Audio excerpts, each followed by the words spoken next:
Hey guys, welcome back to my channel. অনেকদিন পর একটা ব্লগ আনছি আমি। লং ভিডিও হবে এটা। আমি একটা ট্রাভেল ব্লগ করছি। এটা মানে অনেক দিনের ধরে এই প্ল্যানটা হয়েছিল, অ্যাটলিস্ট সাকসেস হয়েছে। অ্যান্ড এটা অনেক দিনের এই ট্রাভেল ব্লগটা হতে চলেছে, অনেক অনেক জায়গার হতে চলেছে। তো সব আস্তে আস্তে বলবো, বাট এখন আমি ফার্স্ট যাচ্ছি হচ্ছে কলকাতা থেকে পুনে। পুনেতে আমার দাদার বাড়ি যাচ্ছে আগে। চলো সেই ব্লগটা দেখাই, তারপরে কোথায় কোথায় যাচ্ছি সেগুলোও দেখাবো। তো এখন আমার লাগেজ গোছানো হয়ে গেছে। এখানে বেশ ছোট লাগেজই করতে হয়েছে, কারণ এটা রোড ট্রিপের ব্লগ হচ্ছে, তাই একটা ছোট ব্যাগ রয়েছে আর এখানেও টুকিটাকি জিনিসপত্র রয়েছে। তো গাইস আমি রেডি। আর বাট কলকাতাতে কিন্তু প্রচন্ড গরম, যেখানে যাচ্ছি সেখানটা খুবই ঠান্ডা রয়েছে এবং শুনছি বরফও পড়ছে। তো চলো যাওয়া যাক। আর এখানে আমি পুনে যাবো হচ্ছে প্রথমবার তোমাদের এই ট্রাভেল চ্যানেলে দেখা করছে, আমি বাইক ট্রেন যাবো। তো চলো যাওয়া যাক, এখন কলকাতায় যাবো।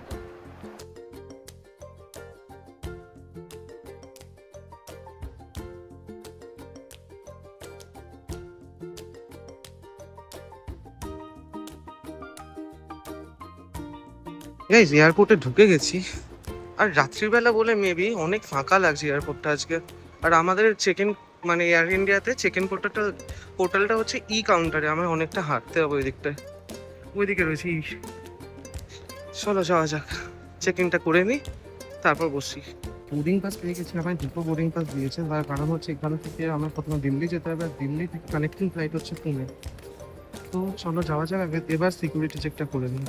হয়ে গেছে, মানে সমস্ত কিছু চেক করা হয়ে গেছে। আর ব্যাগ থেকে সমস্ত কিছু খুলে খুলে দেখাতে হচ্ছে। আমার সাথে একটা ক্যামেরাও রয়েছে, সেটাও মানে প্রত্যেকটা জিনিস খুলে খুলে দেখাতে হয়েছে।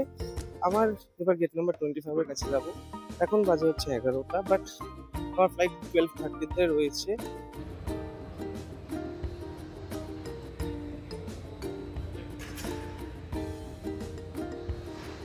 তো এইদিকে গেট নাম্বার 25, এখানেই আমি বসে রয়েছি। এখনো বোর্ডিং শুরু হয়নি, আমাদের ফ্লাইটটা ঠিক এখানটায় আসবে। তো এইদিকে রয়েছে হচ্ছে স্মোকিং জোনটা, 25 থেকে এগিয়ে এলে তোমরা দেখতে পাবে।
সো গাইস ল্যান্ড করে গেছে দিল্লিতে।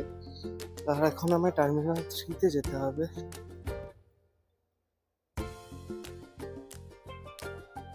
তো জাস্ট 3 মিনিটস মতো ওয়াকিং ডিস্টেন্সে টার্মিনাল 3টা চলে এসেছি, বাট একটুতেই হাঁপিয়ে গেছি। এখন বাজে হচ্ছে 3:05, আর আমাদের ফ্লাইটটি একটু আর্লি ল্যান্ডই করেছে। এন্ড আমাদের আবার সিকিউরিটি চেক করতে হবে। তো আমার গেট নাম্বার হচ্ছে এখান থেকে হচ্ছে 39। এখানে সোজা গেলে দেখাবে 37 থেকে 62 অব্দি আছে। তার মানে অনেক হাঁটা, মানে বেশি না, 37, 38, 39 এতটাই হাঁটা। চলো হাঁটা যাক। এই হাঁটাটা আমার মনে আছে, কেদারনাথ থেকে ফেরার সময় আমাদের প্রায় 1-2 মিনিটের জন্য আমাদের চেকিংটা হয়েছিল, কারণ সেবার আমরা অলমোস্ট অনেক লেট করে গেছিলাম জাস্ট বিকজ অফ দিল্লি কা traffic. So checking and all হয়ে গেছে। আমাকে দিল্লিতে নেমে আবার আমার ব্যাগ থেকে বের করে সব দেখাতে হলো। এইদিকে সব ডিউটি ফ্রি শপগুলো রয়েছে।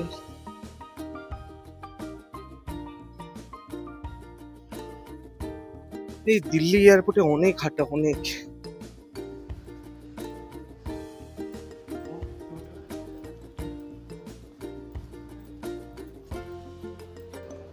যা খাটটা কিছুটা হলেও কমবে জাস্ট বিকজ অফ দিস।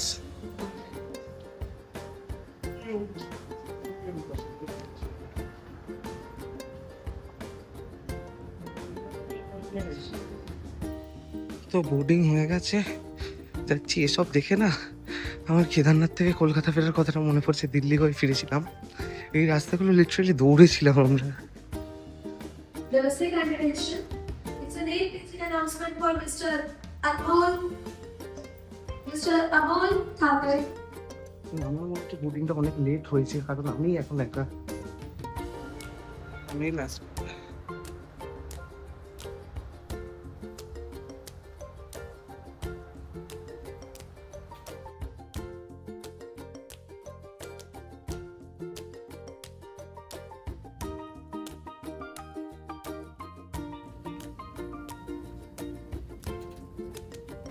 नहीं रखें।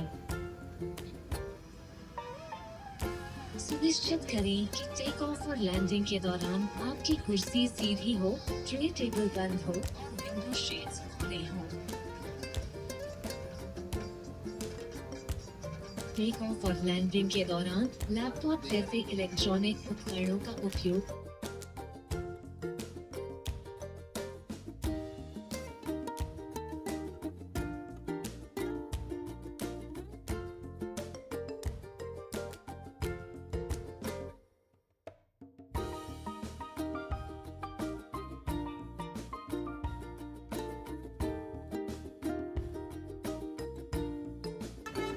তো এখান থেকে এখন অটো বুক করলাম, 750 নিচ্ছে।